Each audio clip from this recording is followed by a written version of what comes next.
তাহলে আজকের আলোচনা গল্প শুরু করছি। আশা করি সঙ্গে থাকলে উপকৃত হবেন। আজকে এমন একটা ওষুধ নিয়ে আলোচনা করছি যেটা সম্পর্কে নিশ্চয় সকলে অবগত আছেন, ব্যবহার করেছেন, ভালো রেজাল্টও পেয়েছেন। সেই ওষুধটাই আমি আলোচনা করছি। ওষুধটার নাম হলো কোলোপাইলাম। পুরা নাম কোলোপাইলাম এলিক্ট্রোইডিনিস,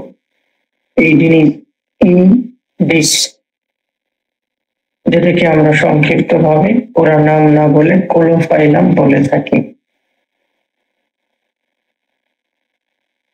এই ওষুধটা সবাই ব্যবহার করেছেন, সবাই এখানে যারা ছাত্র আছেন তারা বাদ দিয়ে যারা শুনছেন, ডাক্তার আছেন, কম বেশি সবাই ব্যবহার করেছেন। আসলে দেখেন, আমাদের কাছে রোগীগুলো আসে ক্রনিক স্টেজে। অ্যাকুইট স্টেজের কেস দেখা সহজ বলবো না, তারপরেও বলছি সহজ। কেন বলছি সহজ? গুটি কয়েকটা লক্ষণের উপরে ভিত্তি করে বা একটা সিমটমস দেখে, একটা কমপ্লেক্সন দেখে, মডালিটি দেখে পট করে ওষুধ দিয়ে দেওয়া যায়।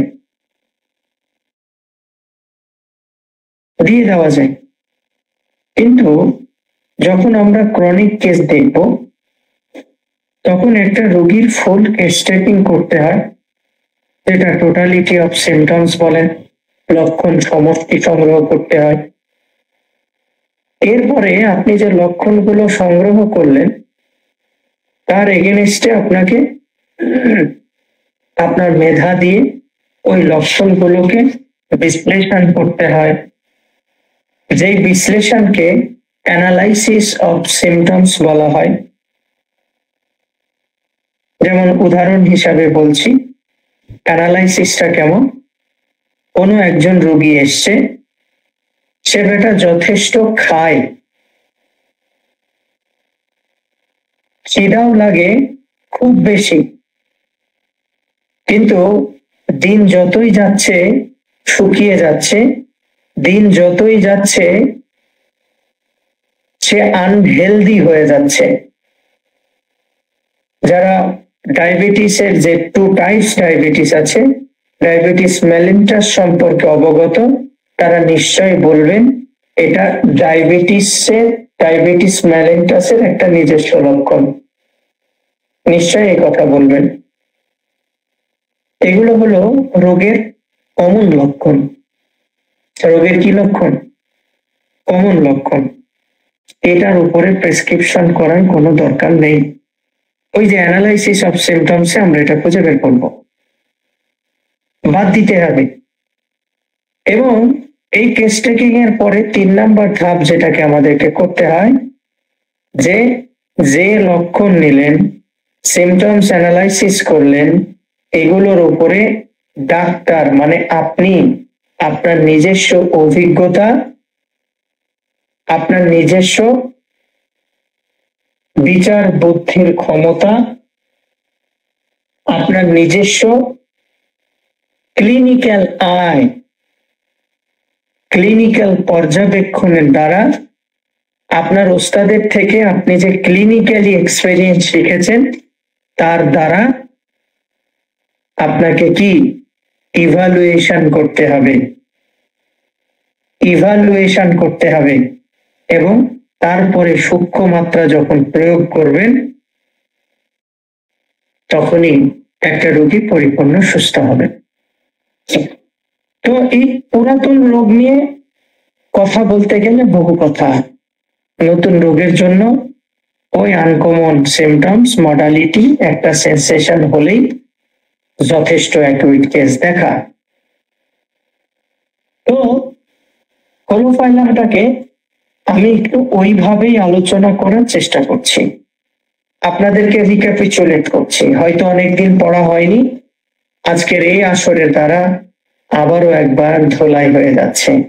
দেখেন, আমি একটু কেস টেকিং ওয়েতে আজকে বলছি। কেস টেকিং এ রোগীর নাম ধাম লিখার পরে সর্বপ্রথম আমরা রোগীর থেকে যে বিষয় শুনি যে তুমি কি কষ্ট নিয়ে আসছো।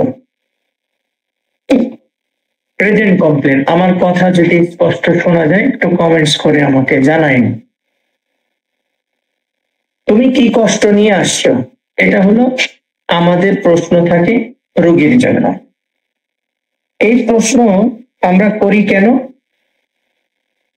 আমরা জানি হোমিওপ্যাথিতে 3583টা ওষুধ আছে। এই 3583টা ওষুধ কোথায়, কোন অবস্থায়, কিভাবে ব্যবহার হয় তাই বলবেন যে না আমি এত জানি না, আমি 10টা জানি। তো ঠিক আছে, আপনি 10টা ওষুধেরই কোথায় কিভাবে প্রয়োগ করতে হয় সেটা জানেন। আপনি 50টা জানেন, ঠিক আছে, আপনার জন্য একই কথা। আপনি 324টা জানেন, একই কথা। আপনি 500 জানেন, একই কথা। ঠিক তেমনি কোলোফাইলামের ব্যবহার স্থল কোথায় কাজ করছে জানতে হবে। আপনি যে ম্যাটেরিয়া মেডিকায় খোঁজেন না কেন, প্রত্যেকটা ম্যাটেরিয়া মেডিকা একটাই সাক্ষী দেবে যে পালসেটিলা এবং কোলোফাইলাম মেয়েদের জন্য পরম আত্মীয় সুলভ একটা ঔষধ। পরম আত্মীয় সুলভ একটা ঔষধ, বুঝেন কিন্তু আমার কথা, খারাপ দিকে আবার নিয়েন না। যারা এখন একটু সুশীল আছেন তারা বলবেন যে তাহলে মেয়েদের জন্য পরম আত্মীয় সুলভ বলছেন, তাহলে আমাদের জন্য কি এই দুটো ওষুধ কি আমাদের উপরে কাজ করে না? দেখেন, কাজ করে না আমি এমনটা বলবো না, কাজ করে। কিন্তু আমরা পুরো কোলোফাইলাম এবং পালসেটিলাকে যদি পড়ি তাহলে দেখব এদের ম্যাক্সিমাম লক্ষণ 100 ভাগের মধ্যে 95 ভাগ লক্ষণ মেয়েদের কেন্দ্রিক, ফিমেল কেন্দ্রিক। সেজন্য আমরা এটাকে লেডি রেমেডি বলে থাকি। পালসেটিলা এবং কোলোফাইলামকে আমরা কি বলে থাকি? লেডি বলে থাকি। ঠিক আছে, তাহলে মানুষটা নির্বাচন করলাম মহিলা মানুষ, মানে রোগী নির্ধারণ হলো, সেটাকে খুব মনোযোগী হবেন। আজকের জিনিসগুলো বুঝতে একটু প্রবলেম হবে, মনোযোগী হওয়ার জন্য অনুরোধ করছি। তাহলে মানুষ নির্বাচিত হলো, সেকে একজন মহিলা মানুষ। ঠিক আছে, এবার এই ওষুধটা কোথায় কাজ করছে ওই মানুষটা। প্রথম কথা, it acts specially on the uterus. কোনো কথা নেই, ইউটেরাসের উপরে বিশেষভাবে কাজ করে। আচ্ছা, সেটাও বুঝলাম। এখন ইউটেরাসের উপরে বিশেষভাবে কাজ করছে কোন সময়? very useful to women in the different stage of pregnancy। যখন সে গর্ভ অবস্থায় আছে, তার পেটে সন্তান আছে, ওই অবস্থায় আরো ভালো কাজ করছে। কখন পার্চুরেশন, প্রসব হবে, প্রসব হবে, হচ্ছে, আগ মুহূর্ত, ডিউরেশন, ওই সময়টায়। এবং কোন সময়? যখন একজন মা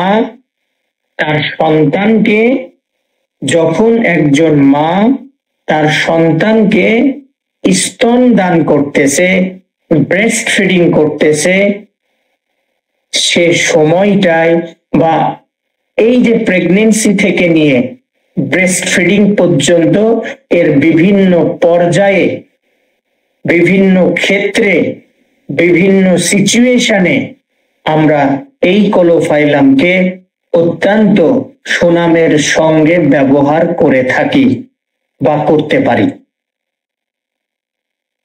তাহলে আমরা মানুষ নির্ধারণ করেছি, মানুষের কোন জায়গায় কোথা থেকে কোন অবধি কাজ করে সেটাও নির্ধারণ করেছি।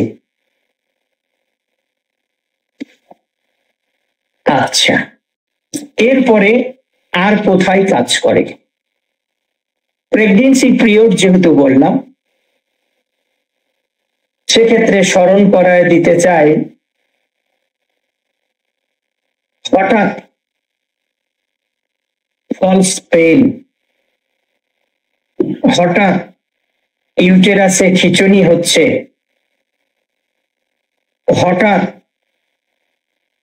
কোনো ডিসচার্জ হচ্ছে, হঠাৎ মনে হচ্ছে বাচ্চাটা নিচের দিকে নেমে আসতেছে, এই যে যেহেতু হঠাৎ বলতেছি, সেজন্য আরো একটা ওষুধের সঙ্গে এর তুলনা আমাদেরকে করতে হবে। এবং এই রকম থাকতে থাকতে বিভিন্ন ধরনের উপসর্গ, এমনকি বাত পর্যন্ত, কোন নিউরোলজিক্যাল পেইন পর্যন্ত এই রোগীর মধ্যে উপস্থিত হতে পারে, এবং এগুলো সব ক্ষেত্রে আমরা কোলোফাইলাম ব্যবহার করতে পারি।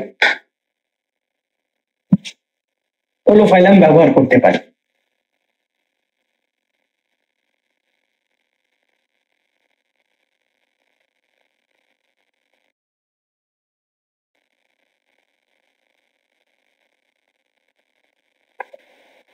আমরা ব্যবহার করতে পারি ডিসমেনোরিয়ার জন্য। ডিসমেনোরিয়ার জন্য আমরা ব্যবহার করতে পারি ইন্টারমিটেন্ট কনস্ট্রিকশন অফ ইউটেরাস, সেজন্য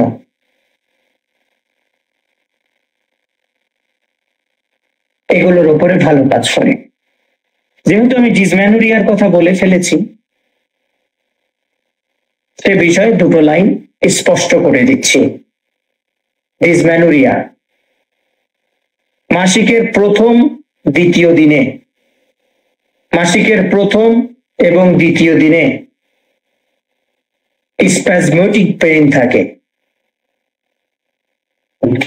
পেইন থাকে, এবং এই ব্যথাগুলো মাঝে মাঝে এসেই উপস্থিত হয়। আর এই যে মাঝে মাঝে এসে মাসিকের প্রথম এবং দ্বিতীয় দিন উপস্থিত হওয়া, এটা হলো কোলোফাইলামের প্রকৃত বৈশিষ্ট্যগত লক্ষণ।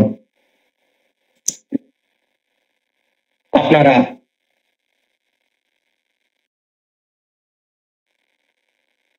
আপনারা পেইনফুল ডিসমেনোরিয়া বলে একটা রুব্রিক্স পাবেন page number 727, page number 727 Kent's repertory তে আপনারা এটা পাবেন। আবারও অ্যামিনোরিয়াও পাবেন, মাসিক একবারে বন্ধ হয়েছে। লেট পাবেন, স্ক্যান্টি পাবেন, সাপ্রেসড পাবেন, একই ধার্সের কথা। এগুলো আপনারা দেখে নেবেন, ওই 727, 28, 24, 23 এর মধ্যে আছে, এর মধ্যে আছে।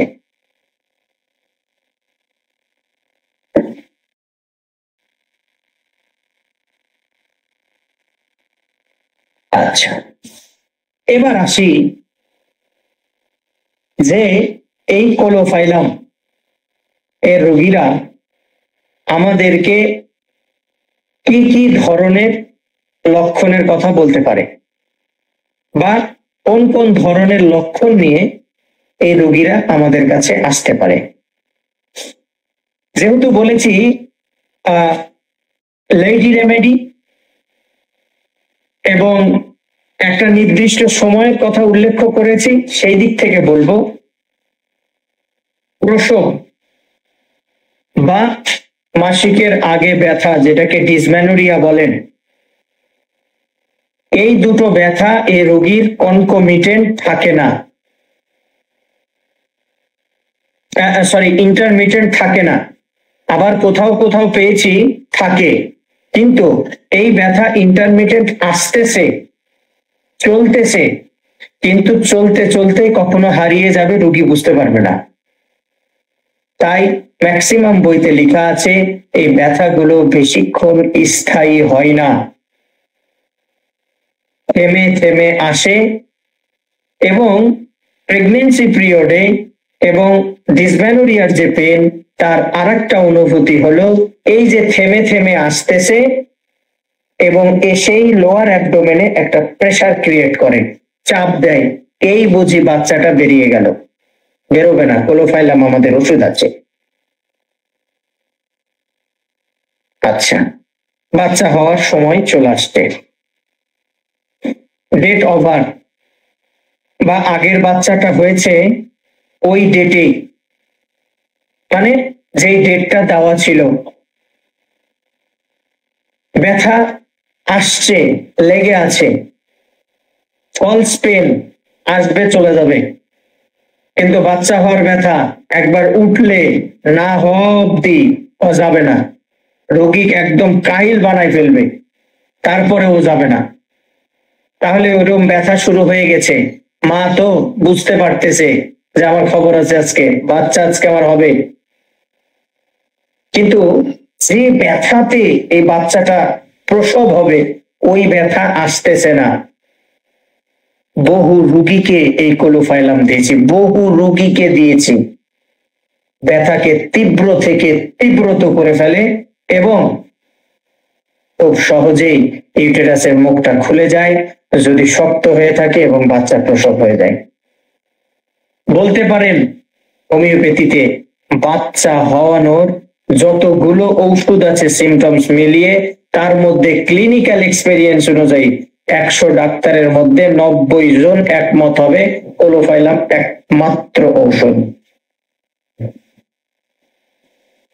কোলোফাইলাম একমাত্র ঔষধ যেটা স্বাচ্ছন্দ্যের সঙ্গে, অত্যন্ত স্বাচ্ছন্দ্যের সঙ্গে আমরা ব্যবহার করে থাকি। কথাগুলো হৃদয়ে গেঁথে নেয়।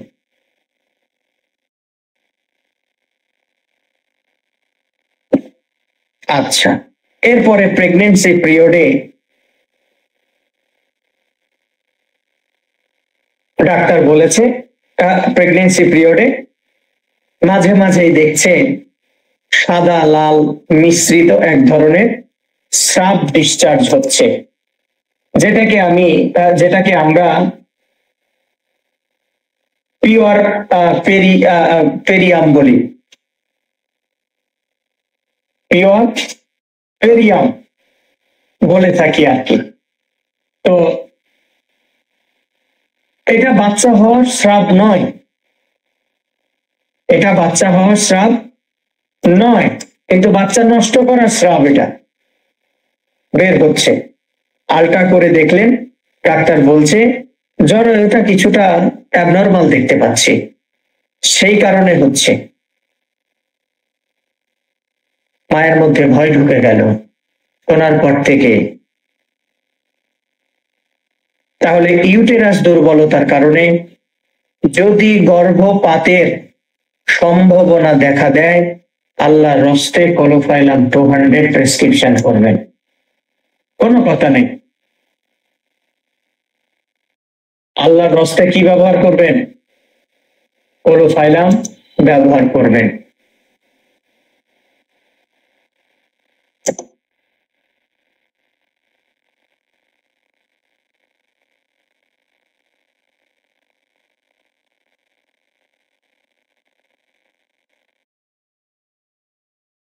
পেজ নাম্বার কেন্স রেপার্টরির 715 নাম্বার পৃষ্ঠায় চলে যান, পটাপট একটা রুব্রিক্স আছে,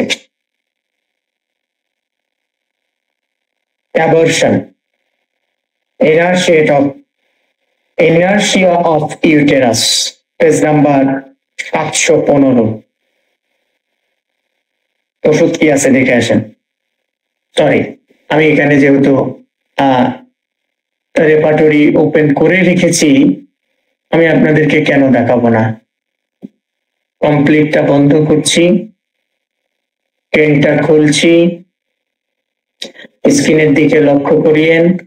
ফিমেল জেনেটেলিয়ায় গেলাম, এ বি ও আর চলে আসছে, অ্যাবর্শন আই এন, এই যে ইউটেরাস, কোলোফাইলাম সেকেন্ড গ্রেডে আছে।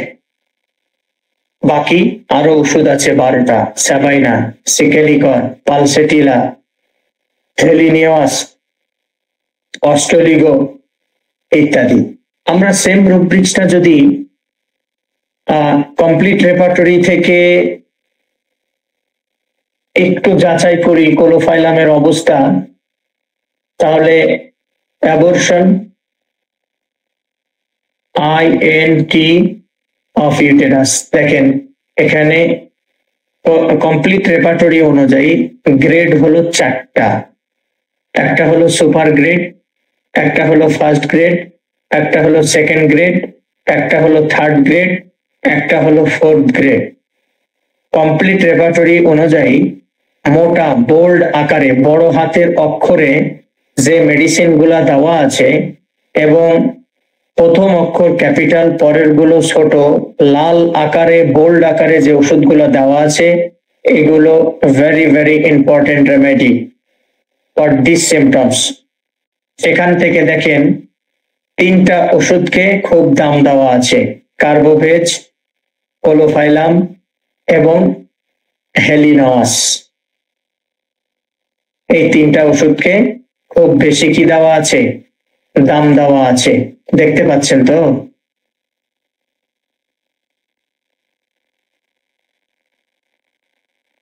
দেখা যাচ্ছে? নিশ্চয় দেখা যাচ্ছে, না হলে বলবেন। কোন ইনফেকশনের কারণে যদি হয়, ইনফেকশাস ডিজিজ আফটার, যেমন ইউরেথ্রাইটিস, ভ্যাজাইনাইটিস, সে কারণে যদি হয় একটা মাত্র ওষুধ, অ্যানি ইনফেকশাস ডিজিজ। কদিন আগে আমার পেট গ্রুপে পড়াইলাম ব্যাকটেরিয়া, এই যে এখানে ব্যাকটেরিয়া দেওয়া আছে। আচ্ছা, এরপরে হলো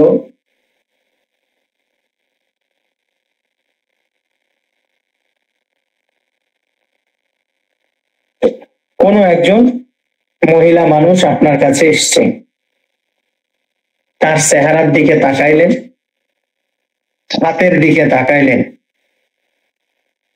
দেখতেছেন ওই যে সাপের গায়ের উপরে বা বাইম মাছের উপরে যেমন দাগ থাকে না, কালো হলুদ ধরনের মিশ্রিত, ওই ধরনের দাগ নাকের চারি সাইড দিয়ে, মুখ দিয়ে বা হাতের আঙ্গুল গুলোতেও দেখতে পাচ্ছেন।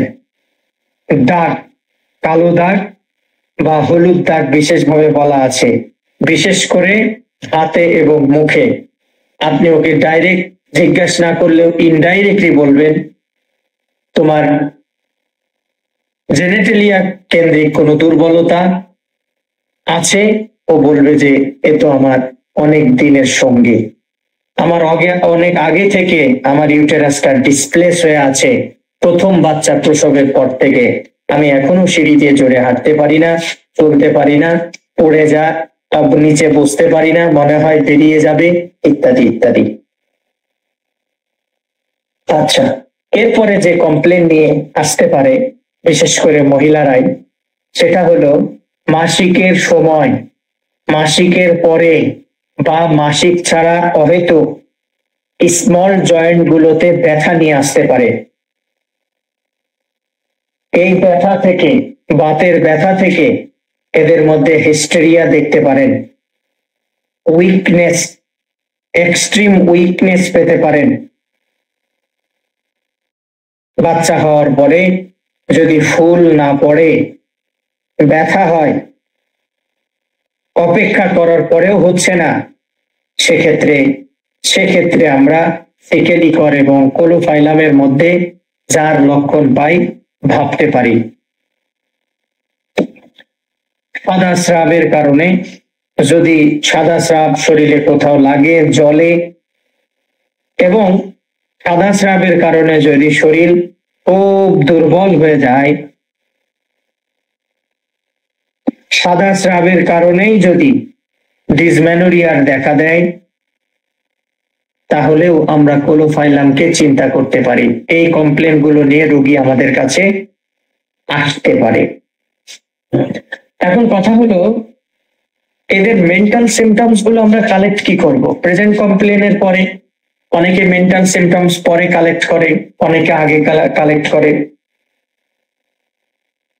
মেন্টাল সিমটমস এর মধ্যে বড় মেন্টাল সিমটমস খুব একটা বেশি নেই, তবে কয়েকটা জিনিস পাবো। এদের মধ্যে আমরা হিস্টেরিয়া পাবো, এদের রাগ খুব বেশি, একদম সহজেই তিরিক করে রেগে যায়, এবং এদের রাত্রে বেলা হলেই বুকের মধ্যে অস্থিরতা বাড়ে, যে অস্থিরতা তাকে ঘুমোতে পর্যন্ত দেয় না। এলস রেপার্টরির 72 নাম্বার পৃষ্ঠায় দেওয়া আছে রেস্টলেসনেস নাইট, দেখে নিন পৃষ্ঠা। এর বাইরে উল্লেখযোগ্য তেমন কোনো মেন্টাল সিমটমস আমি দেখছি না, বা এরা যে সিচুয়েশন গুলো নিয়ে আসে, আপনি আপনার উপস্থিত বুদ্ধি দিয়ে যদি মেন্টাল সিমটমস কালেক্ট করতে না পারেন, তাহলে খুব বেশি মেন্টাল সিমটমস কালেক্ট করতে পারবেন বলে মনে হয় না। তবে আরেকটা জিনিস বলেছেন, আরেকটা জিনিস এটার মধ্যে আছে, যেটা ডাক্তার হেলমান্থ বলেছেন, এদের মধ্যে সাইকোলজিক্যাল একটা থিম কাজ করে। এটা হলো productivity for money, for social status. মানে সে সমাজে ছোট হইতে চাইবে না, সবসময় বড় হইবে। সে সবসময় চিন্তা করে আমার টাকায় আমার সম্মান। কিন্তু বড্ড সত্য কথা আমাকে বলতেই হয়, আমি বলি, না বললে হয় না। সেটা হলো, দেখেন, এই পৃথিবীতে আমরা মানুষকে মাপি, ওজন করি হচ্ছে একজন মানুষের টাকা, সম্পদ দিয়ে, টাকা এবং সম্পদ দিয়ে, একজন মানুষের নাম যশ দিয়ে। সে নাম যশ সে টাকা দিয়ে কিনে নেই, সে টাকা ঢালতেছে সেই দিক থেকে। কিন্তু ওপরে যে মানুষ, যে ওপরে যে আমাদের খোদা তাআলা বসে আছে, ওপরে যে আল্লাহ বসে আছে, উনি একটা মানুষকে বিচার করে ওই মানুষের মন দিয়ে, মন দিয়ে। তাই পয়সা, সৌন্দর্য, গেট আপ, বিশাল বড় বাড়ি, সামাজিক ভাবে যে ওই মানুষগুলোকে আমরা দাম দিই, ওইভাবে একটা মানুষকে বিচার বিশ্লেষণ করার কোনো দরকার নেই। ঠিক কোলোফাইলামটাও এইরকমটাই চাই। মস্ত বড় একটা মেন্টাল সিমটমস যদি পান, তাহলে তো ভালো। আরেকটা মেন্টাল সিমটমস আমরা পাই, যেটা খুব বেশি ইম্পর্টেন্ট না, তারপরেও ক্ষেত্র বিশেষে আমাদের কাজে লাগতে পারে। সেটা হলো, সে দুর্বলতা ফিল করে রাগের পরে, শরীর কাঁপতে পারে, হাইপার টেনশন আসতে পারে, সেখান থেকে দুর্বলতা। এটা এক জিনিস। কিন্তু জেনারেলি, কিন্তু কি বলছি, জেনারেলি ইনি রাগের পরে প্রচন্ড দুর্বলতা ফিল করে, দুর্বলতা ফিল করে। সেখানে আমরা 3টা ওষুধ পাই, তার মধ্যে ন্যাট্রাম কাত, মস্কাস আর এই কোলোফাইলাম। মনে রাখবেন, রাগের পরে দুর্বলতা, রাগের পরে দুর্বলতা। আহা, এই যে দেখেন সুন্দর করে ANGER, anger, anger, weakness, weakness with, রাগের সঙ্গে দুর্বলতা, সরি আমি পরে বলে ফেলছি, রাগের সঙ্গে, অ্যাঙ্গার, উইকনেস উইথ, বা দুর্বলতার সঙ্গে রাগ, বা রাগের সঙ্গে দুর্বলতা, যাই বলেন, এ মাতা আর ও মাতা, কোলোফাইলাম, মস্কাস এবং কি ন্যাট্রাম কাত, আর ফলোড বাই, এখানে এগুলা সব ছেড়ে দেন, ধুস করে বাদ দিয়েছি। টিউবারকুলিনাম নিয়ে বহুত কাজ করছি, এই সিমটমসে টিউবারকুলিনাম বেশ ভালো কাজ করে। ঠিক আছে, আচ্ছা, তাহলে মেন্টাল সিমটমস গেল। এই মেন্টাল সিমটমস গুলো আমরা পেতে পারি। আরেকটা হলো, এদের এমন একটা সিচুয়েশন আসে, বিশেষ করে গর্ভ অবস্থায়, সেটা হলো বডি অ্যাভারশন টু অন, ওর নিজের শরীরকে আর নিজেরই ভাল লাগতেছে না, নিজের শরীরকে নিজেরই ভাল লাগতেছে না। এই যে দেখেন, আমরা যদি এই রুব্রিক্সটা দেখি, BODY, body aversion to on, একটাই ওষুধ কোলোফাইলাম, এগুলা পাওয়াটা খুব ডিফিকাল্ট। রেয়ার সিমটমস গুলো অত্যন্ত প্রয়োজনীয়, ইউনিক সিমটমস গুলো অত্যন্ত প্রয়োজনীয়, তবে ওই সকল ইউনিক সিমটমস গুলোকে পড়ার সময় বেশি প্রাধান্য দিতে হবে যেই ইউনিক সিমটমস গুলো আমি যেই চেম্বারে রোগী দেখছি তাই সেই চেম্বারে বেশি বেশি পাওয়া যায়। ইউনিক সিমটমসের, তাই আমি বলি ইউনিক সিমটমসের দাম বেশি, কিন্তু ইউনিক সিমটমস মডালিটি, বিশেষ করে টাইম মডালিটির দাম সব থেকে বেশি। আর ওই রকম চেম্বার দেখে দেখে আমাদেরকে বুঝতে হবে, আমাদেরকে কি করতে হবে, বুঝতে হবে গো, বুঝতে হবে। আচ্ছা, প্রেগনেন্সি পিরিয়ডে, প্রেগনেন্সি পিরিয়ডে সাত সকালবেলা আর একটা জিনিস পাই। দেখেন এখানে বলবেন বডি অ্যাভারশন টু উইন, এটাতে প্রেগনেন্সি ইন তো লেখা নাই, এই জন্যই বলছি ক্লিনিক্যাল আই আমাদেরকে তৈরি করতে হবে। দেখেন, আমার কথায় রাগ করবেন না, আপনি আমার কথা মানেন চাই না মানেন, হোমিওপ্যাথিতে যদি সফলতা অর্জন করতে হয়, হোমিওপ্যাথিতে যদি কি বলছি, সফলতা অর্জন করতে হয়, আপনার একজন গুরুর অবশ্যই প্রয়োজন আছে। আমি আবারও বলছি, হোমিওপ্যাথিতে সফলতা অর্জন করতে হলে আপনাকে অবশ্যই একজন গুরুর সান্নিধ্যে থাকতে হবে, যেতে হবে, খালি থাকলে হবে না, হাই হ্যালো কেমন আছেন, আই লাভ ইউ শেষ, এরকম না, তার অবধি যাইতে হবে। আচ্ছা, দ্বিতীয়, কেন এই কথা বলছি, তা না হলে কখনো হবে না। এই যে সোশ্যালি আজকে আমরা এখানে বসেছি, কেউ আছেন ঢাকার, কেউ আছেন চিটাগাঙ্গের, কেউ আছেন কুষ্টিয়ার, কেউ আছেন খুলনার, কেউ আছেন নাটোরের, কেউ আছেন চুয়াডাঙ্গার, বিভিন্ন জায়গার বিভিন্ন জন আছেন। অনলাইনের মারফতে এক জায়গায় হইতে পারছি, আপনাকে 100%-এর মধ্যে এখান থেকে 5% দেবে, 5% দিবে, বাকি 95% আপনার ওস্তাদের কাছে আছে। আচ্ছা, 2 নাম্বার পয়েন্ট বলি, এগুলা ক্লিয়ার বলি। আমার জীবনে বর্তমান যে ওস্তাদ, ইনি দিয়ে 8 জন,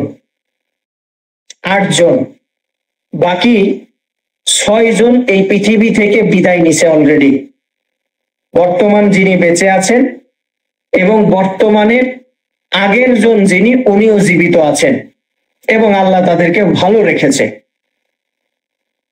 কখনোই কোনো ওস্তাদের কাছে গিয়ে কিছু চাইবেন না, এটা চরম বেয়াদবি। আমার বর্তমান ওস্তাদের আগের ওস্তাদ ছিলেন ভারতবর্ষের ডাক্তার বর্মন স্যার। ওনাকে যে কোনো মুহূর্তে প্রশ্ন করতে পারেন, উনি যেইভাবে মাঝে মাঝে উগ্র মেজাজ থেকে কিছু ফলস কথা বলে ফেলে, এটা তার একটা অবস্টিনেট ধারণা। আমি সব সময় বলবো স্যারকে আমি এরকম দেখিনি ওনাকে, উনি বয়সের কারণে ইদানিং এরকম হয়ে গেছেন, কিন্তু উনি কখনো বলতে পারবেন আমি ওনার কাছ থেকে কিছু চাইছি, অমুক ওষুধটা দেন, অমুক নোটটা দেন, অমুক বইটা দেন, অমুক কেসটা দেন, কখনো বলিনি, বলতে পারবে না উনি, চাইবেন না। যে দেওয়ার সে এমনি দেবে, আর যে দেওয়ার না তার পিছনে লাখ টাকা ঢাললেও সে কোনোদিন দেবে না। আমি বিনা চাওয়াতেই তো ওনার কাছ থেকে বহুত কিছু পাইছি, চাওয়ার দরকার কি? আচ্ছা, এগুলা হলো হোমিওপ্যাথি সফল হতে গেলে অবশ্যই আপনাকে এটা মানতে হবে, এবং আপনার গুরু যে পথ দেখিয়ে দেবে ওই পথে আপনাকে থাকতে হবে, ওখান থেকে সরে যাওয়া যাবে না, যতই কষ্ট হোক। আমি একজন মনীষীর জীবন কাহিনী জানি, তার জীবনের 22টা বছর সে একজন ওস্তাদের সান্নিধ্যে ছিল, এবং এই 22 বছর উনি প্র্যাকটিস করতে দেয়নি। ওনাকে বলেছিল প্রথমে আমি যেদিন অনুমতি দেব সেদিন তুমি প্র্যাকটিস করবা, তার আগে তুমি প্র্যাকটিস করবা না। উনি করেননি, কিন্তু যেদিন ওনাকে প্র্যাকটিস করার অনুমতি দিয়েছিল সেদিন ওনাকে বলা হয়েছিল তুমি যেখানেই যাও না কেন রোগীর তোমার অভাব হবে না। আমাদেরই বাংলাদেশের একজন ডাক্তার, এই উত্তর অঞ্চলেরই ডাক্তার, উনিও দুনিয়ার থেকে চলে গেছেন, ওনার কোনোদিন রোগীর অভাব হয়নি। আমি এই জিনিসগুলো আমার এই জীবনের 8টা উস্তাদ, 6জন চলে গেছে, এই 2জনের জীবিত আছে, তাদের থেকে আমি নিয়েছি।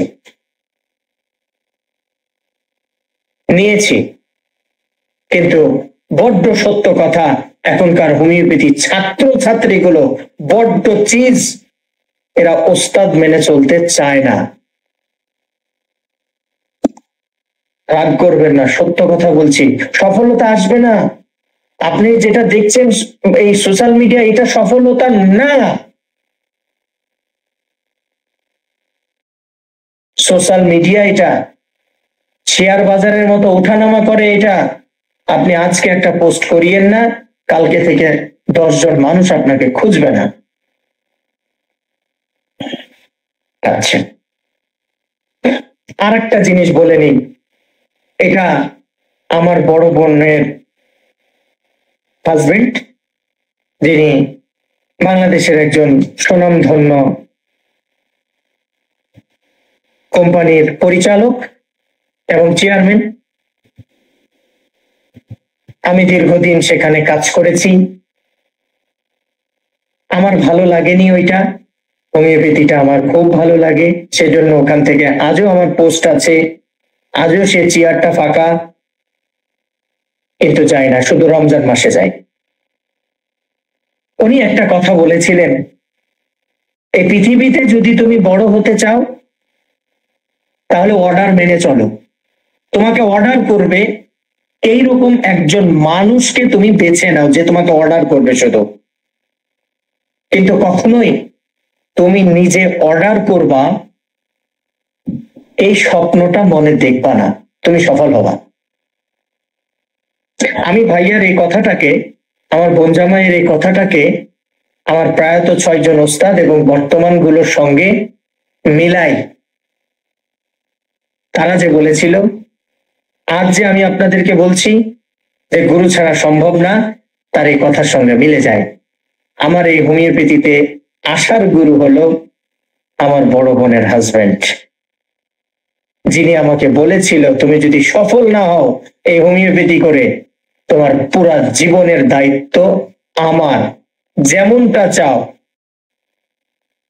তেমন ভাবেই তুমি পাবে, কিন্তু তোমাকে হোমিওপ্যাথি পড়তে হবে। আর এই প্রেম আমাকে আজ এখানে নিয়ে আসছে। বিলাসিতা জিন্দেগি আমাকে ছাড়তে বাধ্য করেছে। আমি অনেক বিলাসী একজন মানুষ।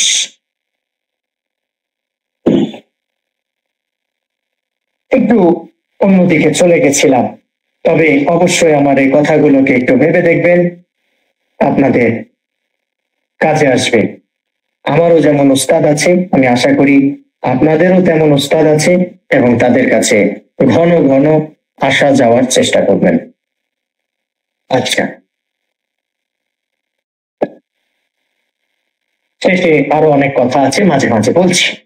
তো এইটা গেল। আরেকটা কি বলছিলাম, কোলোফাইলাম প্রেগনেন্সি পিরিয়ডে সকালবেলা কাউকে চায় না, শুধু প্রেগনেন্সি পিরিয়ডে না,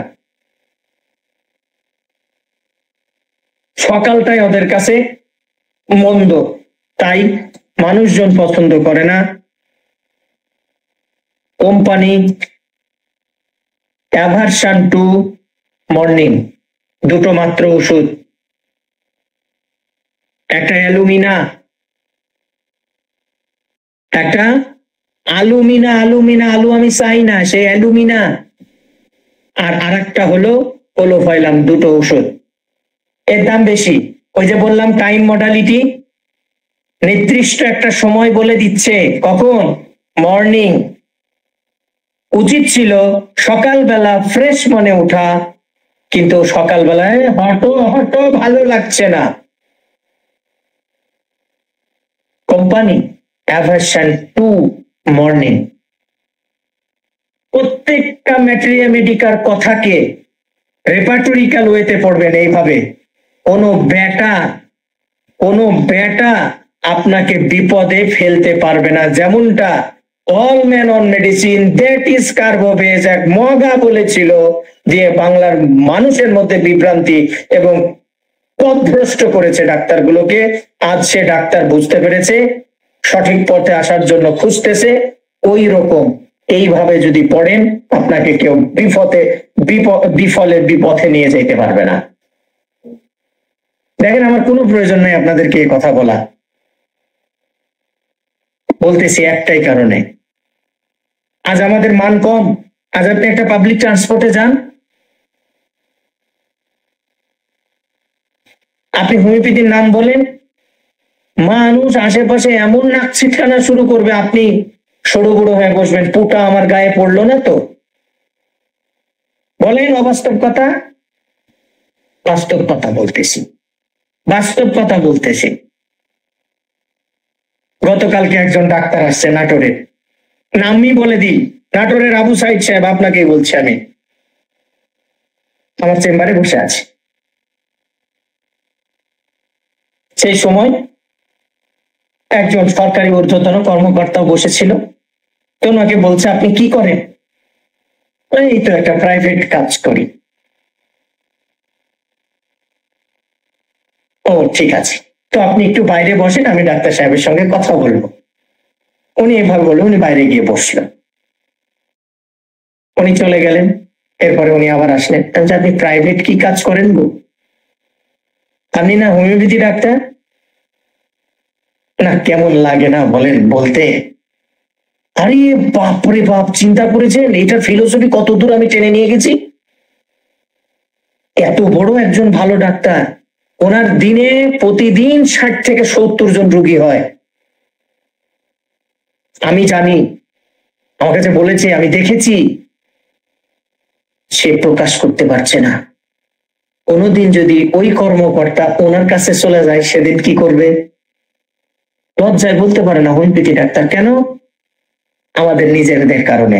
একমাত্র কারণ, আপনারা বাংলার মানুষকে বুঝতে দেননি মাথা ব্যথা হইলে বেলেডোনা খাইতে হয়।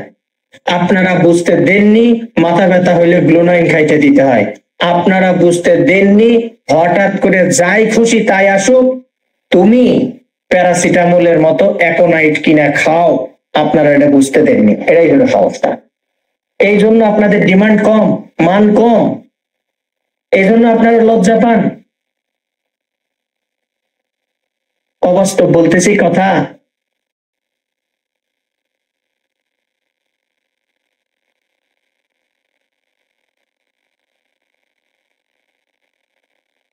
অবাস্তব না, এটা বাস্তব কথা।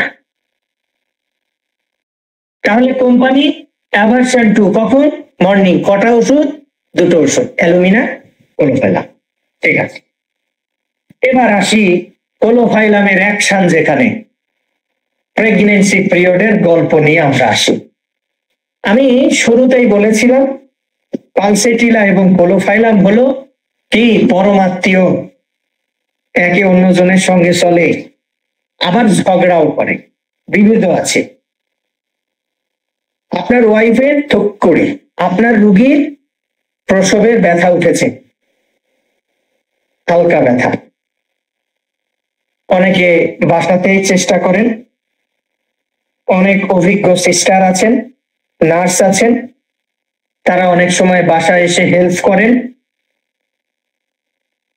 তারপরেও আমি বলবো অবশ্যই পার্শ্ববর্তী ভালো কোনো নার্সিং হোমে তাকে নিয়ে যে চেষ্টা করেন।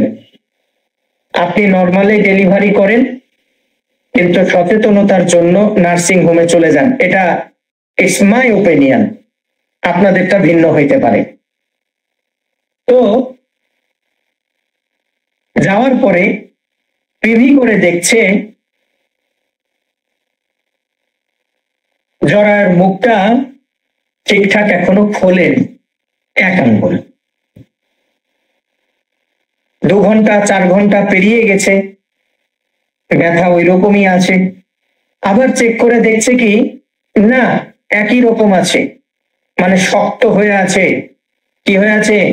শক্ত হয়ে আছে, খুলছে না। ব্যথা চলছে 3-4 ঘন্টা ধরে।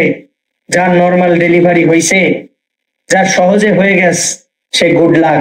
কিন্তু যার এই রকম দীর্ঘ সময় ধরে ব্যথা ছিল, সেই মাই জানে এই পৃথিবীতে বেঁচে থাকাটা কতটা কষ্টকর। ওই ব্যথায় মা এমনও নিয়ত করে ফেলে এরপরে আর সাও পাও নেব না। কিন্তু যখনই বাচ্চার মুখটা দেখে, তখনই বলে, ওই মাই উল্টে বলে, এরকম আর একটা সোনামণি কবে আসবে? হ্যাঁ গো মায়েরা, ঠিক বলছি তো? এই কথাই বলে। তো এই যে মুখ খুলছে না, একটা কিনকিনানি ব্যথা, intermittent pain, parturition during or ওয়াইল লেগে আছে, আপনার হাতের সেরা অস্ত্র, আপনার হাতের সেরা অস্ত্র এই কোলোফাইলাম। আল্লাহর রস্তে ডাক্তার হেলের কথা বলছি, হেলের ম্যাট্রিমেডিকায় লেখা আছে, আমি রেফারেন্স দিয়ে কথা বলি, যাদের বই থেকে আমি নোটস করে রেখেছি। ডাক্তার হেলের বই খুলেন, ডাইরেক্ট ওখানে 3x এবং 2x এর কথা লেখা আছে। ঘন ঘন দেন, 45 মিনিট সময় লাগবে না বাচ্চা হেল। আর যদি না পান 30, কোনো কথা নাই, ঘড়ির কাঁটা 5 মিনিট দেবেন, দেখবেন আর দেবেন, দেবেন আর 5, দেখবেন আর দেবেন। আপনার ওষুধ দিতে দিতেই দেখবেন বাচ্চা ওয়া করে চিৎকার দিয়ে বাবা বলে ডাকতে শুরু করেছে আপনাকে। অথবা আপনি রোগী, ডাক্তার, আপনাকে রোগীর গার্জিয়ান ফোন করে বলছে বাচ্চা হয়ে গেল, আপনার ওষুধ খেয়ে মিষ্টি নিয়ে আসতেছে, রেডি থাকেন খাওয়ার জন্য। কি শোনাও। কিন্তু ব্যথা কি বলছি? সবিরাম, থামছে আসছে, থামছে আসছে, থামছে আসছে, থামছে আসছে, থামছে আসছে, থামছে আসছে, এভাবে চলতেই থাকবে, চলতেই থাকবে, চলতেই থাকবে, চলতেই থাকবে। চলেন একটু দেখে আসি আমরা কেন্টস রেপার্টরি, কেন্টস রেপার্টরি 744 নাম্বার পৃষ্ঠায় চলে যাবেন। 744 নাম্বার পৃষ্ঠায়। কত নাম্বার পৃষ্ঠায়? এগো মরে গেলেন নাকি সবাই, না বেঁচে আছেন? কথা বলছেন নাকি? 744 নাম্বার পৃষ্ঠায় কেন্টস রেপার্টরি 44। দেখেন একটা মস্ত বড় রুব্রিক দেওয়া আছে, rigidity of OS during labor। জরায়ুর মুখটা কঠিন হয়ে আছে, যেটা আগে বলছিলাম সহজে খুলছে না, সেই রুব্রিক্সটা আপনারা দেখে নেবেন। আর যাদের কাছে বই নেই আপনাদেরকে অসংখ্য ধন্যবাদ, ডাক্তার সাদের এই বকবকি শুনছেন, আপনারা রেপার্টরি দেখে নেন। আর আই জি আই during delivery or parturition, OS uteri or uterus, দেখছেন ওষুধ বাঘা বাঘা 21খানা ওষুধ দেওয়া আছে। কোন দিক থেকে কম? সিমিসিফুগা, ক্যামোমিলা, কোলোফাইলাম। যখন আমি বলেছিলাম কোলোফাইলাম হলো সহজ প্রসবের একটা প্রধান হাতিয়ার, তখন অনেকেই বলেছিলেন ধুর মশাই ডাক্তার রাখেন আপনার কথা, কত কেস আমি বেলেডোনা দিয়ে হইয়ে দিয়েছি। এই সে বেলেডোনা। শুনে নেন, আমি স্পষ্ট ভাষায় বলছি, এই 21টা মেডিসিনের মধ্যে 20টা মেডিসিন ফেল হয়ে গেছে। নরমালে বাচ্চা হওয়াইতে পারেননি। যদি গলা দিয়ে বাচ্চার কর্ড জড়ানো থাকে, ওই বাচ্চা কখনোই নরমালে হবে না। কান পাইতে শুনে রেখেন। আর কর্ড জড়ানো নেই, আর কর্ড জড়ানো নেই। এই 21টা ওষুধের 20টা ওষুধই ফেল হয়ে গেছে। আপনি জেলস দিবেন, কেস বিফলে যাবে না। আমার কথা কি বুঝতে পারলেন?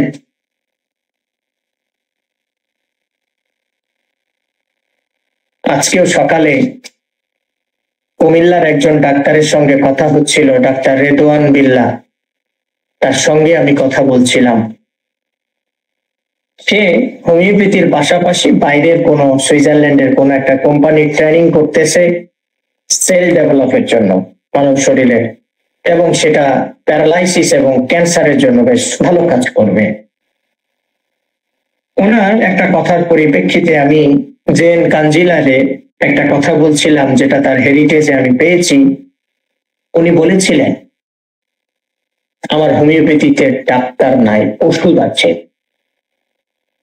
আর ওই কথার পরিপ্রেক্ষিতেই আলাউদ্দিন স্যার বলেছিলেন আমার কিছু ডাক্তার আছে, আমার কিছু ডাক্তার আছে, কিন্তু বর্তমানে ভালো ওষুধ বাজারে নেই, ভালো ওষুধ বাজারে নেই, সাপ্লাই নেই। এ দুটো কথাই চূড়ান্ত সত্য।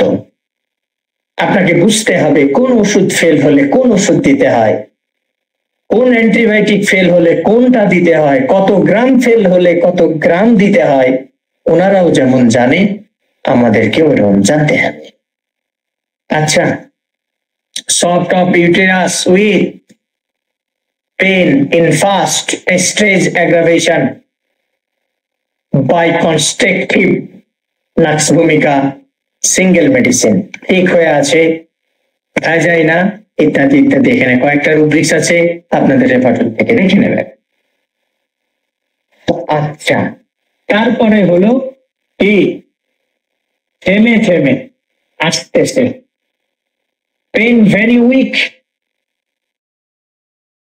ওটা আমরা পাবো 740 নাম্বার পৃষ্ঠায়। 740 নাম্বার পৃষ্ঠায় পাবো pain very weak, very weak পাবো।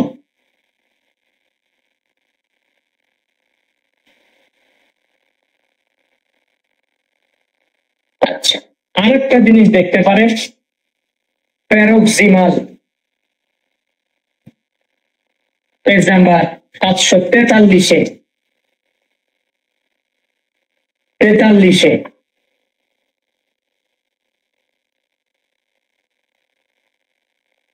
আমরা দেখতে পাই।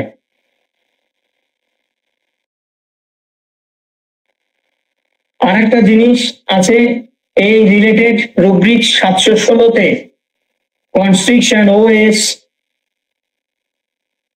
স্প্যাজমোটিক ডিউরিং লেবার।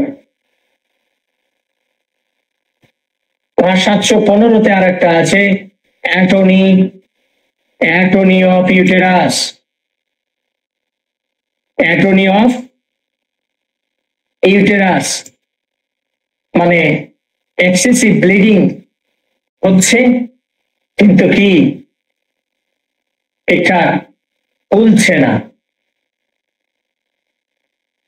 সেক্ষেত্রেও আমরা কোলোফাইলামকে ব্যবহার করতে পারি।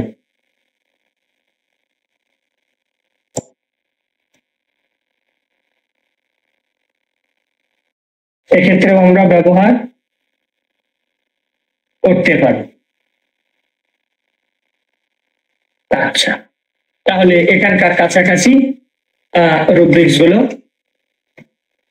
আমরা দিলাম। তারপরে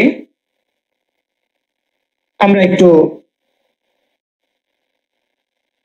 আচ্ছা আরেকটা পিকুলিয়ার সিমটমস আমরা দেখতে পারি, সেটা হলো ব্যথা, পেইন রেডিয়েট করতেছে, এক্সটেন্ড করতেছে নির্দিষ্ট একটা জায়গা থেকে।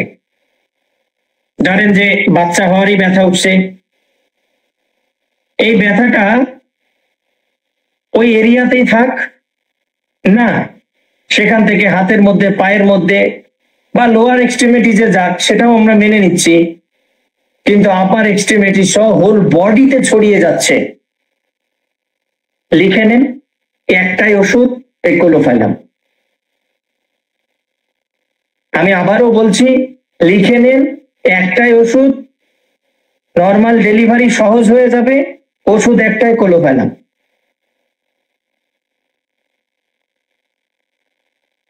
কোলোফাইলাম। আচ্ছা, কোলোফাইলাম। আর একটা কথা মাঝখানে বলিনি, ম্যাটেরিয়া মেডিকা পড়ার সময় এবং রেপার্টরি পড়ার সময়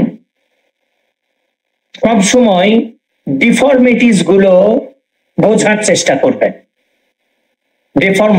ডিফর্মিটিস, এই ডিফর্মিটিস গুলো যদি বুঝতে পারেন, তাহলে আপনার জন্য ম্যাটেরিয়া মেডিকা, রেপার্টরি এবং case taking plus prescribe treatment সহজ হয়ে যাবে।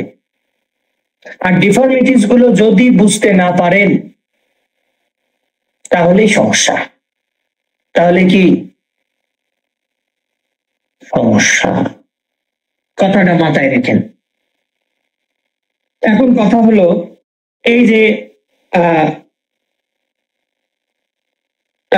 ডেলিভারির সময়ের বিষয়টা নিয়ে আমরা কথা বলছি, আমরা ডেলিভারির ওখানে দেখলাম বেশ কিছু ঔষধ আছে, বেশ কিছু ওষুধ আছে, যেমন জেলসিমিয়াম, যেমন পালসেটিলা, যেমন নাক্সভূমিকা, আবার বেলেডোরা। 21টা ওষুধের আর তুলনা করা আমার পক্ষে সম্ভব না, তাহলে রাত পার হয়ে যাবে। আমি কমন কয়েকটা ওষুধ নিয়ে বলছি। ধরেন পালসেটিলাকে ধরেন,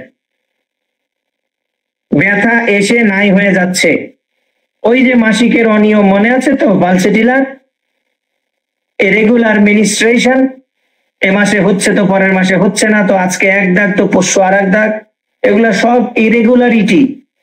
ওই ইরেগুলারিটি এখানেও নিয়ে চলে আসেন। কখনো কখনো মারাত্মক, রোগীর বাচ্চা হয়ে যাবে এরকম, এই হয়ে যাবে এই মুহূর্তেই নাই। মনে রাখবেন, ব্যথা না থাকলে বাচ্চা নরমালে হবে না, এটাই সত্য, এটাই সত্য। এরপরে হলো সিমিসিফুগা তাকায় আছে, এর উপরেই, পালসের উপরেই সিমিসিফুগা তাকায় আছে। যখনই ব্যথা উঠতেছে, তখনই রোগীর মধ্যে কম্পন শুরু হচ্ছে, কম্পন, ট্রিমলিং সেন্সেশন অর থ্রবিং সেন্সেশন, কম্পন শুরু হচ্ছে, রোগী জ্ঞান হারিয়ে ফেলতেছে, চেহারা কালো হয়ে যাচ্ছে। জামাই পাশে দাঁড়াই থেকে বলতেছে, আহা তোমার কি রূপের ঝলক, তুমি যখন কালো হয়ে গেলা। ডাক্তার আইসেন তাড়াতাড়ি, কি জানি হয়ে গেল।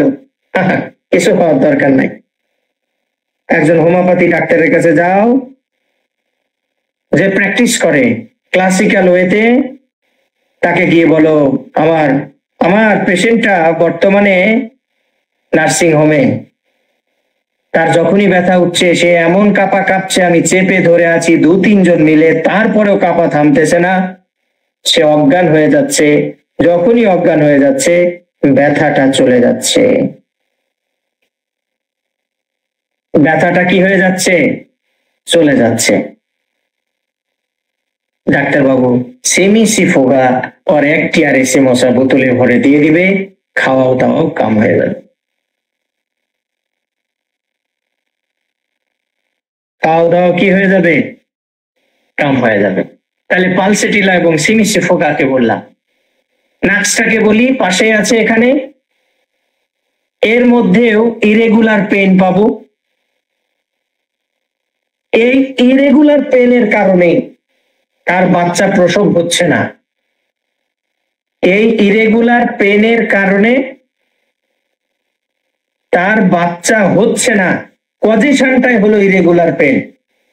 নাক্স ইজ দ্য বেস্ট মেডিসিন। বলবেন বেলের গল্পটা বলেন, অপেক্ষায় আছি অনেকক্ষণ ধরে, আপনার সঙ্গে মেলে কিনা? সব মিলবে। আপনি আর আমি, অন্য কেউ নয়। আমি ওষুধ প্রুভিং করিনি। আরে এর ইউটেরাসের মুখ শক্ত থাকে, কি থাকে? শক্ত থাকে। এবার রোগী বলবে জানো তো ওখানে আগুনের মতো জ্বলতেছে। ডাক্তার দেখার পরে বলবে যে জরায়ুটা পুরাটাই খটখটে হয়ে আছে, শুষ্ক হয়ে আছে। এখন ড্রায়ের কথা শুনে আবার নেটটা মেয়র দিবেন। আল্লাহ রস্তে পায়ে হাত দিয়ে বলি, ভুল করেও নেটটা মেয়র দিবেন না। এটা বেলেডোনার ক্ষেত্র। রোগী নিজেই বলতেছে গরম, এরপরে বলতেছে শুষ্কতা, আর যেখানে গরম আর শুষ্কতা আছে, লুব্রিকেন্ট নাই, ওখানে কি করে বাচ্চাটা আসবে বলুন দেখিনি বাপুরা, বলুন। বেলেডোনা 30 or 200 5 মিনিট অন্তর অন্তর দেন, কেস ক্লিয়ার। কেস কি ক্লিয়ার। মনে পড়ে গেল একটা কথা, ক্যালিফস বলে একটা ওষুধ আছে, ক্যালিফস বলে একটা ওষুধ আছে, তার বলে আবার 6x 12x কয়েকটা পাওয়ার আছে। আমি বায়োকমিক ওষুধ খুব ব্যবহার করি না, খুব ব্যবহার করি না, কারণ আমি ওটা সম্পর্কে খুব বেশি জানি না। যতটুকু আমাকে লিখতে হয়, আমি যেহেতু বাইরের চেম্বার গুলোতে বসি, তাদের প্রেসারে আমাকে লিখতে হয়, তাদের প্রেসারে আমাকে লিখতে হয়। বিলিভ মি, আমি ওটা সম্পর্কে খুব বেশি ভালো জানি না। তবে মরহুম আলাউদ্দিন স্যার বলেছিল, প্যালিয়েটিভ ওয়েতে যদি ওষুধ দিতেই হয় জেলস আর ক্যালিফসকে লাগা, বাচ্চা না হয়ে যায় কোন জায়গায় তাই দেখবো। তাই সে কথাটা আমি বলছি, মনে আছে আমার, মনে আছে আমার। এই ক্যালিফসকে এবং জেলসকে ব্যবহার করতে পারেন। এবং প্রথমেই তো বলেছি, সব ওষুধের মধ্যে যখন ফেল হয়ে যাবে, জ্বরের মুখটাও খুলতেছে না, শক্ত হয়ে আছে ছ্যাঁচড়ার মতন, ও খুলবে না, বাচ্চা বের হতে দেবে না, তখন ওই ছ্যাঁচড়ার সঙ্গে ছ্যাঁচড়ামো করতে হবে জেলস দিয়ে, বাস কেস সমাধান। আচ্ছা, যেহেতু এখানে আমরা বাচ্চা হইয়ে দিলাম, ওই রোগীটার শেষ হয়ে যাবে, একটু ধৈর্য ধরে থাকেন শেষ পর্যন্ত। বিরক্ত হচ্ছেন কি? বিরক্ত হচ্ছেন গো, এক কথা বারবার বলতেছি তাই। আসলে এক কথা বারবার বলতেছি যেন আপনাদের হৃদয়ে ঢুকে যায় তাই। কারণ আমি ওই কৃপণ মানুষ না, আমি ওই চাইপে রেখে কিছু পড়াইতে পারি না। আমি যেভাবে জোকারি করে পড়ছি, শিখছি, লেখছি, আমি ওইভাবেই বলি। আর যারা আমার চেম্বারে আসছেন দেখছেন কেমন জোকারি করে প্র্যাকটিস করি, আমি ওভাবেই বলতেছি, রাগ করেন না প্লিজ। যেহেতু বাচ্চা হইয়ে দিলাম আমরা, এখন কিছু মা বোনেরা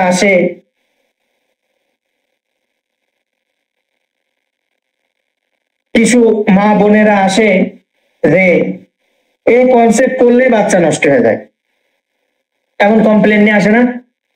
আপনারাই এখন বলবেন যে বাচ্চা তো স্যার হইয়ে দিলেন একেবারে শুরু থেকে, চেহারা শুরু থেকে নিয়ে সিমটমস নিয়ে সব, কিন্তু যাদের পেটে এসে মরে যাচ্ছে, পেটে এসে নষ্ট হয়ে যাচ্ছে, সম্পূর্ণ বেড রেস্টে আছে, তারপরেও অ্যাবর্শন হয়ে যাচ্ছে, এদের জন্য কিছু বলেন। তাদের মুখেও তো হাসি ফোটাতে হবে, তাদের চাঁদ মুখ দেখা যায় না, তাদের জন্য বলছি। ধরেন সিমিসি ফোকা দিয়ে ধরি, দ্বিতীয় কিংবা তৃতীয় মাসে কত করি, তার আগে আমি আপনাদেরকে একটু অ্যাবর্শন আর মিসক্যারেজ সেখানে নিয়ে আসি। কি বলছিলাম? দ্বিতীয় কিংবা তৃতীয় মাসে যদি বাচ্চা নষ্ট হয়ে যায়, তাই তো, তাহলে আমরা অ্যাপিসমেল সিমিসিফোগাকে এবং স্যাবাইনাকে চিন্তা করতে পারি। আরো বহুত ওষুধ আছে, দেখে নেবেন। তাহলে 2 মাস, তাহলে 4 সপ্তাহে 1 মাস, আর 4 সপ্তাহ 8 উইকস হচ্ছে। এখন তো ওটা হিসাব করা আমার খুব মুশকিল। আর একটা এই যে স্পঞ্জিয়া টোস্টটা দেওয়া আছে, ফার্স্ট মান্থ, সেখান থেকে দেখেন ওইখানে পরে কমপ্লিট হয়ে দ্বিতীয় মাসে যখন পড়েছে, রানিং শেষ হয়নি এখনো, তখন দেখেন এ দেখেন যে কটা ওষুধ বলতেছি তার মধ্যে অ্যাপিস আছে। আচ্ছা, আমি একটা অভিজ্ঞতা শেয়ার করছি। এটা 2021-22 হবে মেবি, চট্টগ্রামের একটা কেস। ওনারা এখনো আমার সান্নিধ্যে আছেন, চিকিৎসা নেন। তো যাই হোক, উনি ওনার দাদার থেকে না বাবার থেকে টুকটাক হোমিওপ্যাথি জানেন। ওনার পায়ে পানি চলে আসছিল, আরো কি কি সিমটমস ছিল। তো আমি ওনাকে অ্যাপিসমেল 30 প্রেসক্রিপশন করেছিলাম। তো উনি কদিন ওষুধ না খেয়ে আবার আমাকে ফোন করে বলছে, স্যার কমলো না তো। আমি বলছি না, আমি ডাক্তার সাহেব ওষুধ দিয়েছি আর 19 থেকে 20 হবে না, এটা হতে পারে, আমি মানলাম না।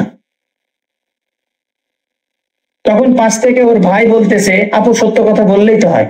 আমি যে কি গো, সত্য কথা কি বলতে হবে, আমাকে বলছেন না অন্য কাউকে? তখন ওর ভাই মোবাইলটা নিয়ে বলছে যে স্যার আপনি ওষুধ দিয়েছেন সত্য, কিন্তু আমার আপু শুনেছিল এই দ্বিতীয় তৃতীয় মাসে অ্যাপিস খাইলে নাকি গর্ভপাত হয়ে যায়, তাই আপু খাইনি, আপনাকে এইভাবে একটু ঘুরিয়ে বলতেছে। আমি ওনাকে বলেছি আপনার বাচ্চা যদি হয়েও যায়, নষ্ট হয়ে যায়, ওই দায়ভার আমার, আপনি কি রাখান।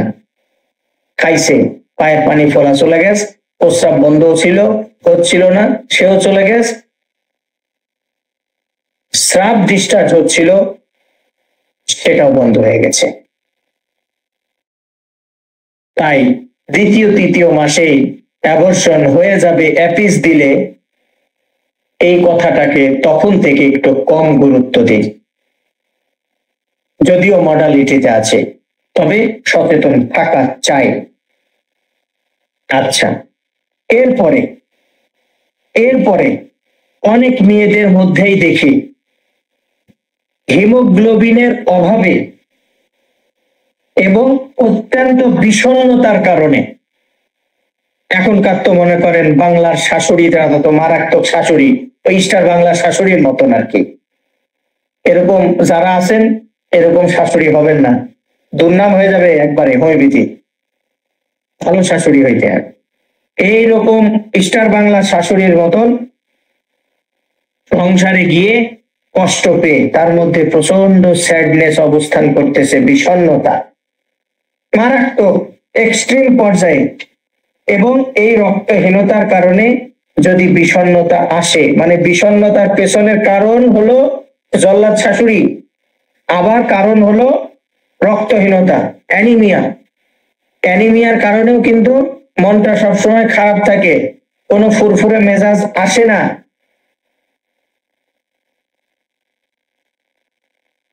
আপনার হাতে সেরা অস্ত্র হলো হেলিনিয়াস, অ্যানিমিয়া ইল, কতগুলা ঔষধ আছে। দেখেন হেলিনিয়াস, এ দেখেন সিপিআর, হেলিনিয়াস দিয়ে বেশ কাজ পেয়েছি। এখন বর্তমানে চিকিৎসাধীন উত্তরা 4 নম্বর সেক্টরে রোগী ভালো আছে। এটা এখনো নষ্ট হয়নি, আগেরটা নষ্ট হয়েছে। এই হেলিনিয়াস।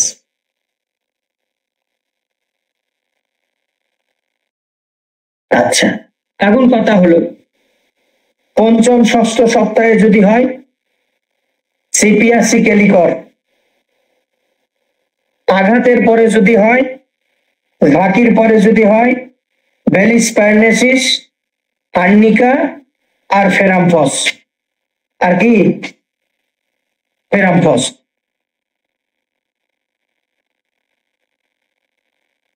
আচ্ছা, তাহলে কটা বাকিটা আবার দেখে নিয়ে। আচ্ছা, তাহলে গেল, এদিকে গেল। এবার আসি ডিসম্যানোরিয়ার বিষয়টা ক্লিয়ার করতে। ওই যে রেখে আসছিলাম ফুল স্টপ দিয়ে, মনে আছে তো? ডিসম্যানোরিয়া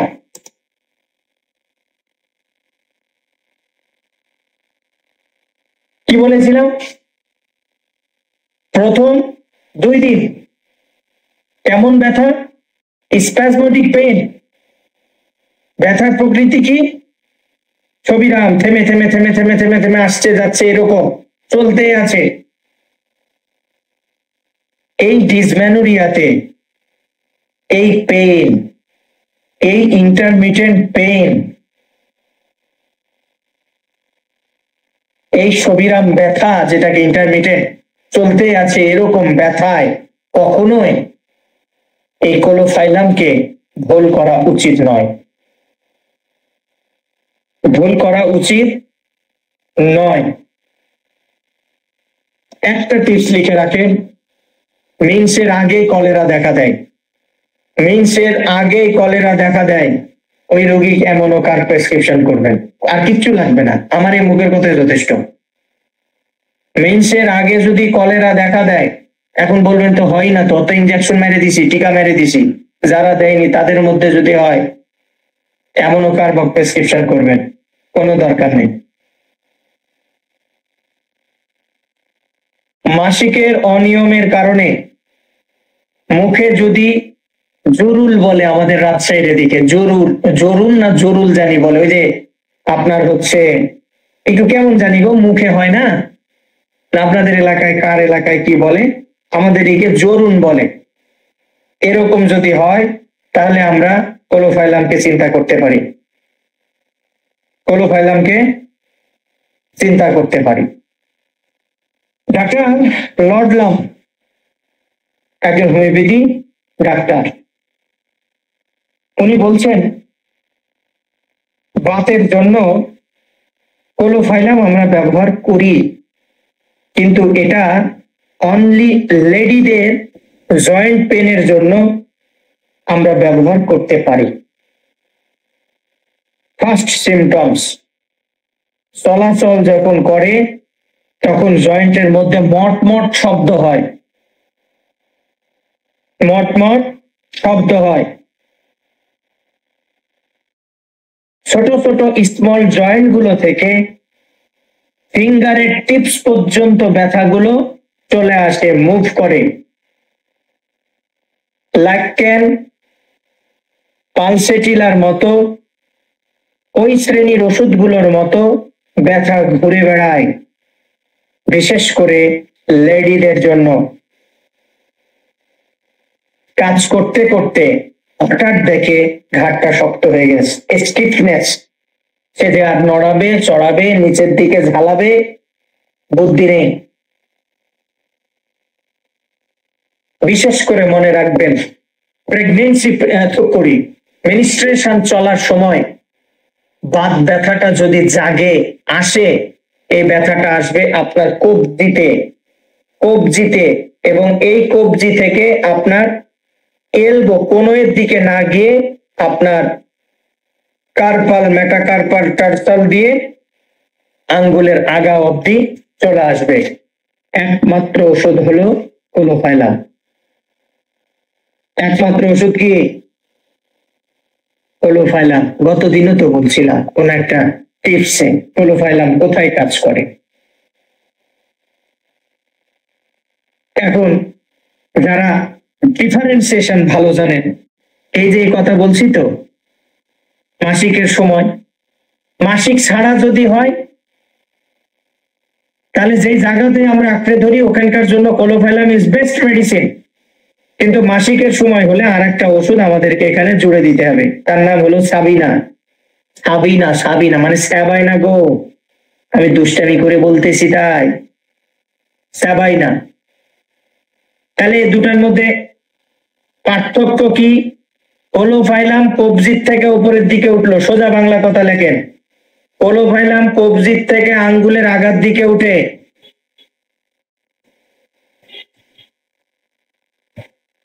আর বেটা সাবিনা মানে সাবাইনা ওই কবজি আর কবজির খুব কাছে আছে হলো বুড়ে আঙ্গুল, এই দুটোর মধ্যে সীমাবদ্ধ থাকে, বাস আলাদা হয়ে গেছে। বেটা সাবিনা কবজি আর বুড়ো আঙ্গুলের মধ্যে থাকে।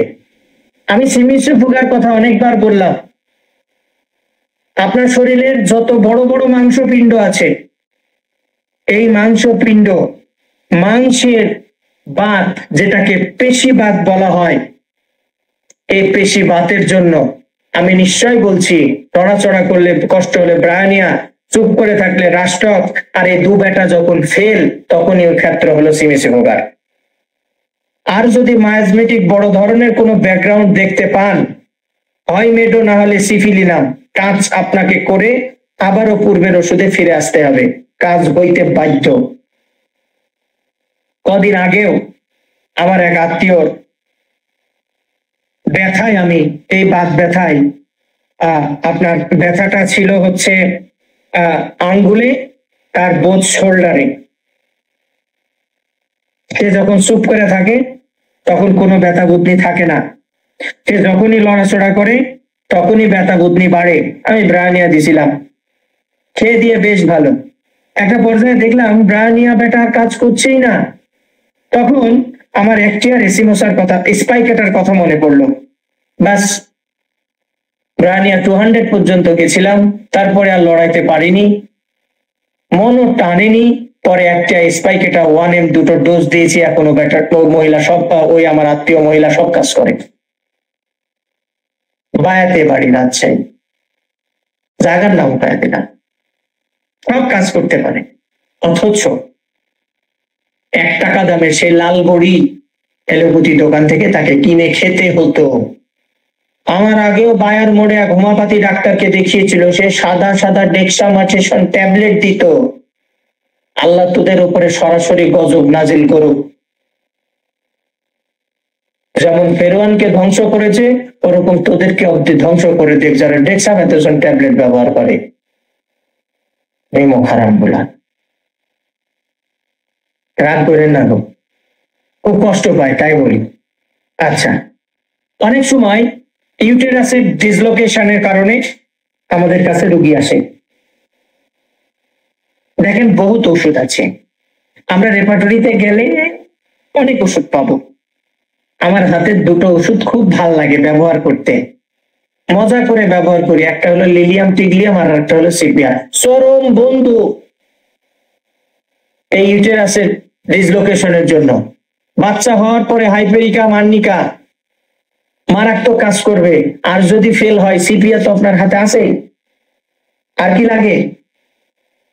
সিপিআর তো আপনার হাতে আছে, আর কি লাগে? এবার আসি, এরা শীত গরমের মধ্যে কোনটা বেশি ভালোবাসে? হেভি প্রশ্ন না? এগুলা যা বললাম এগুলা প্রেজেন্ট কমপ্লেন, যা বললাম রোগের মধ্যে থেকে পাইবেন বা পাইতেন। এবার আসি জেনারেল বিষয়গুলো নিয়ে, যেগুলো আমাদেরকে জানতে হয়। বলবেন যে স্যার মাঝখানে কেস টেকিং আর ওয়েতে পড়াচ্ছেন, কিন্তু মাঝখানে ফ্যামিলি হিস্ট্রি, পাস্ট হিস্ট্রি তো থেকে গেল, ওগুলা নিজস্ব জিনিস, আপনার ওগুলা নিয়ে মাথা ব্যথা নেই। এমনও রোগী পাইতে পারেন ওর পিছনের বংশে কোনো রোগী নেই, ও জানেই না, আপনি কি করবেন তখন? তখন এগুলাই সম্ভব। জেনারেলি হেট কোল্ড রিলেশন, এরা ঠান্ডা সহ্য করতে পারে না। আপনার গ্রেডিং হবে 1 থেকে 4। এই ইয়াতে আপনার গ্রেডিং হবে 1 থেকে 4। ঠান্ডা সহ্য করতে পারে না, এর গ্রেড দেন 3। এরপরে একটুতে ঠান্ডা লাগে কিনা, একটুতে ঠান্ডা কোলোফাইলামের কোনোদিন লাগে না, এরা অস্বীকার করবে না, লাগে না। এরপরে এদেরকে যদি জিজ্ঞাসা করেন, বেটা তোমার গোসল থুক করি, বেটি তোমার গোসল করতে ভালো লাগে বা গোসলে কোনো কষ্ট বাড়ে? বলবে ভালো লাগে সত্য, কিন্তু কষ্ট বাড়ে XYZ, কোনো একটা কষ্ট বাড়ে, যেগুলো আমি ইতিমধ্যে উল্লেখ করেছি। যদি জিজ্ঞাসা করেন তোমার হাত পায়ে জ্বালা আছে, ডাইরেক্ট বলবে যে না, জিমনেও নাই, হয়নি। এবার ঘাম নিয়ে যদি বলেন, ঘাম কয়েকটা জায়গায় উল্লেখ করতে পারে, একটা মাথায়,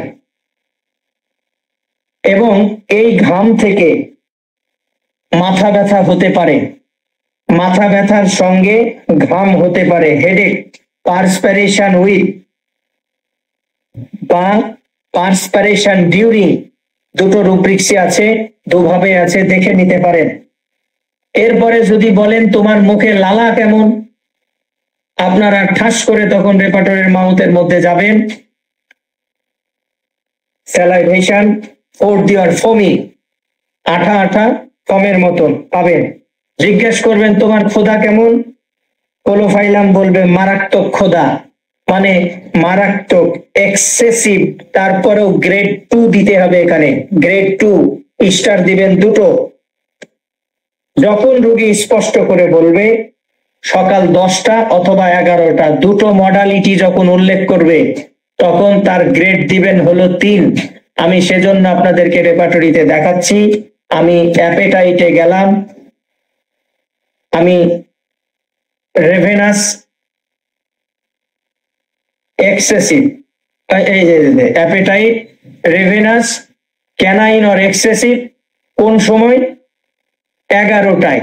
টাইম মডালিটিতে যদি যাই, তাহলে এই যে 11টায় 10 AM কোলোফাইলাম, আপনারা এখানে 2 স্টার দিয়ে যাবেন, এবং 11 AM এখানেও দিবেন 2 স্টার, কারণ জিঙ্কাম এবং সালফারের এগুলো বিশেষ লক্ষণ। আচ্ছা, এরপরে যদি বলে তোমার পানির পিপাসা কেমন, হ্যাঁ, সেজন্য আমাদেরকে থার্স্ট রুব্রিক্সে যাইতে হবে, থার্স্ট, এবং পিপাসা দেখতে হবে এক্সট্রিম, এই যে এক্সট্রিম, এখানে কোলোফাইলাম আছে, কোন সময়? ডেলিভারি, ডিই এক্সট্রিম, তাই তো। আরেকটা জিনিস আমরা দেখব, সেটা হলো পিপাসা কখন বেশি, delivery or parturition during caulophyllum, delivery or parturition during caulophyllum, এখানে গ্রেড দিবেন হলো 3। রোগী যখন এই কথা বলবে, তখন এইভাবে গ্রেড দিতে হবে, কত কত গো? 3 দিতে হবে, 3। বুঝতে পারলেন? এরপরে কথা হলো, তুমি কি খেতে পছন্দ করো, জাতীয় প্রশ্ন। তোমার কোন খাবারের প্রতি আকাঙ্ক্ষা বেশি, তাই না? এটা জানতে হবে। এটার মধ্যে যদি আমরা জানতে চাই, তাহলে কি কি পাবো? এখানে কয়েকটা জিনিস পাবো আমরা, অ্যাভারশন, ট্যাভারশন সব বলবো। এ বলবে আমি বিয়ার খাইতে পছন্দ করি, মানে ওই যে আমাদের গুলশান বনানী দিয়ে যেগুলা থাকে আর কি, ওগুলা যদি পান তাহলে এই কথা শুনতে পাবেন। কিন্তু আমাদের মতন কি সামাজিক যদি হয়, তাহলে এটা কখনো আপনি পাবেন না। তবে ওই ধরনের জিনিস খেতে পছন্দ করে, এরা চিজ খেতে পছন্দ করে বেশি, চিজ চিজ খেতে পছন্দ করে বেশি। আচ্ছা, আর একটা জিনিস পেতে পারে, এরা বলতে পারে আমাকে চকলেট ভালো লাগে, আমার কফি ভালো লাগে, আবার পরক্ষণেই বলবে কফিতে আমার কষ্ট বাড়ে, কফিতে আমার কষ্ট বাড়ে। তাহলে ফুড অ্যাগ্রাভেশন যখন লিখবেন, ওখানে লিখবেন COFFE, কফি, এখানে দিবেন হলো কি কি 3টা গ্রেড দিলেই তো হয় নাকি?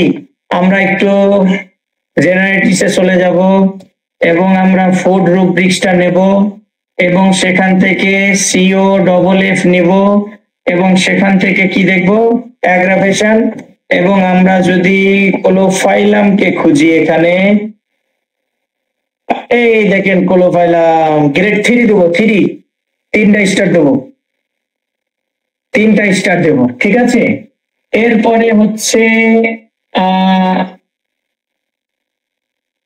কখনো কখনো জেনারেলি, বিশেষ করে প্রেগনেন্সি ডিউরিং এবং সকালের দিকে এরা বলবে ডাক্তারবাবু আমার তো কোনো খাবারই ভালো লাগে না। কেন ভালো লাগে না? নৌশিয়া ফর্ম, খেলেই বমি বমি ভাব আসে। এইখানে আমরা এই রুব্রিক্সটায় কি একটা দিয়ে রাখবো, পেতেও পারি নাও পেতে পারি, পেলে খুবই ভালো, পেলে কি খুবই ভালো। এছাড়াও এরা লবণ খায়, লবণ খেতে পছন্দ আছে, খুব কম, চললে মোটামুটি আর কি, মিষ্টি মোটামুটি, এই ধরনের মোটামুটির মধ্যে রাখতে পারেন। এরা রসুনের ভর্তা খেতে ভালোবাসে, ওটাও মোটামুটির মধ্যে রাখতে পারেন। তাহলে উল্লেখযোগ্য ভাবে অ্যাগ্রাভেশন পেলাম কফিতে।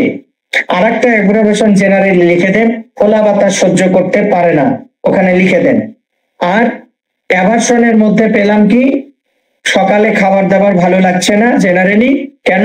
বমি বমি ভাব থেকে, ঠিক আছে। আর উল্লেখযোগ্য ডিজায়ারের মধ্যে পেলাম কি কি বলেন, দেয়ার, এটা আমাদের সঙ্গে যায় না। তাহলে হলো, এরপরে আমাদের যেটা জানতে হয় সেটা হলো আপনাদের পায়খানা কেমন, পায়খানার ধরন, পায়খানা কষা কিনা, জ্বালা পোড়া আছে কিনা, ইত্যাদি ইত্যাদি বিষয়গুলো জানতে হয়। খুব বেশি কিছু পাবেন না, স্বাভাবিক বলবে, সফট বলবে।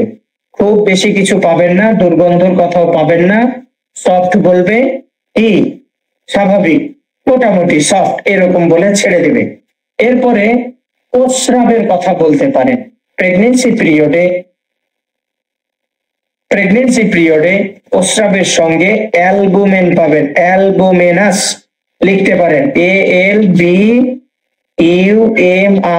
ALBUMINOUS, অ্যালবুমিনাস লিখতে পারেন। আর একটা পেতে কালার যদি জিজ্ঞেস করেন তাহলে PALE, পেল বলবে, এর বাইরে আর কিছু তেমন পাবেন না। আর আরেকটা হলো ফার্স্ট অবস্থায়, মানে কনসেপ্ট করেছে 4 সপ্তাহ, 3 সপ্তাহ, 1.5 সপ্তাহ, 2 সপ্তাহ, এরকম আর কি, প্রথম দিকের অবস্থার কথা বলছি। যখন আমরা অ্যামিনোরিয়া লিখি বা কনসেপ্ট করেনি, ওভারির কোনো উইকনেসের কারণে, ইউটেরাসের উইকনেসের কারণে অ্যামিনোরিয়া হয়ে আছে, বন্ধ আছে, স্ক্যান্ট আছে, এই অবস্থায় প্রস্রাব বেশি হয়, এটা একটা ইউনিক সিমটমস, লিখে রাখতে পারে। এরপরে আমরা জিজ্ঞেস করি বাপু তোমার ঘুম টুম কেমন বলো দেখিনি, ঘুম টুম কেমন সে বিষয়ে বলো একটু শুনি, না বললে কি হয়? না, ওগুলা ঠিকঠাক আছে, তেমন কোনো উল্লেখযোগ্য খারাপ কিছু বলতে পারবে না, স্বপ্ন না, তেমন কিছু নেই, ঠিক আছে, ভালো। এরপরে হলো আউট অফ লুক কেমন, কমপ্লেক্সন কেমন, কমপ্লেক্সন ওরা দেখতে কেমন হয়, প্রথমেই তো বলেছি ওরা দেখতে কেমন হয়, ওই যে কালো, হলুদ, গাবড়া কাটা শরীরে, দাগলা, কেন? আর ইউটেরাসের গন্ডগোল আছে তাই, জরায়ুর গন্ডগোল আছে তাই, ওই ধরনের রোগী আপনার কাছে আসবে। তাহলে ওর কমপ্লেক্সন কেমন সে বিষয়ে আপনার জানা হয়ে গেল, তাহলে তো আর বেশি কিছু থাকলো না। এইভাবে আমাদেরকে একটা রোগীর কি হলো সিমটমস কালেক্ট করা হলো, যেটা আমি বলছিলাম টোটালিটি অফ সিমটমস। আমি জানি না এইভাবে কেস্টেকিংয়াল ওয়েতে বাংলাদেশে কেউ এত সময় নিয়ে ম্যাটেরিয়া মেডিকা আলোচনা করছে কিনা আমার জানা নেই, জানা থাকলে অবশ্যই জানাবেন, আমি সেখানে অংশগ্রহণ করব অভিজ্ঞতার জন্য, কিন্তু ম্যাট্রিয়া মেডিকাকে এভাবেই পড়তে হবে, কোনো কথা নেই। সেজন্যই প্রথমে শুরু করেছিলাম আমরা একই ডিজিজের কাজ করি খুব সহজ নিয়ে, কারণ মডালিটি থাকে, টাইম মডালিটি থাকে, পিকিউলিয়ার সিমটমস থাকে। কিন্তু পুরাতন কেসে এই যে ফুল কেস টেকিং সিমটমস নিয়ে, এটা টোটালিটি হলো। টোটালিটির মধ্যে থেকে আমাদেরকে অ্যানালাইসিস অফ সিমটমস বের করতে হলো, যেগুলোতে বললাম 3টা স্টার দেন, যেগুলোতে বললাম 2টো স্টার দেন, যেগুলাকে বললাম 1টা স্টার দেন, যেগুলাকে বললাম খুবই গুরুত্বপূর্ণ লক্ষণ রোগীর কাছ থেকে পেতে পারি, এগুলা নিয়ে আমাদের কি হলো, অ্যানালাইসিস অফ সিমটমস হলো। এখন আমরা রেপার্টরি করব, উত্তরে আসবে কোলোফাইলাম। এখন আমাদের রেপার্টরি করে ইভালুয়েশন হয়ে গেল, এখন আমরা পোটেন্সি সিলেক্ট করব, রোগীকে দেব, রোগী ভালো হয়ে যাবে। আশা করছি আমি কোলোফাইলামকে আপনাদেরকে বুঝাইতে পারলাম, এবং এরপর থেকে কোলোফাইলাম পড়া ছিল। আজকের রিক্যাপিচুলেটের পর থেকে এটা আর মন থেকে যাবে না এবং ব্যবহারটা সহজ হবে। আজকের আমার আলোচনা এখানেই শেষ। এখন আপনাদের যদি কিছু বলার থাকে সেক্ষেত্রে আপনারা বলতে পারেন। হয়তো আর কারো কোনো প্রশ্ন নেই, আজ রাখছি, না হলে ক্লাসে রেকর্ড করেছি, পেয়ে যাবেন কালকে। আল্লাহ হাফেজ।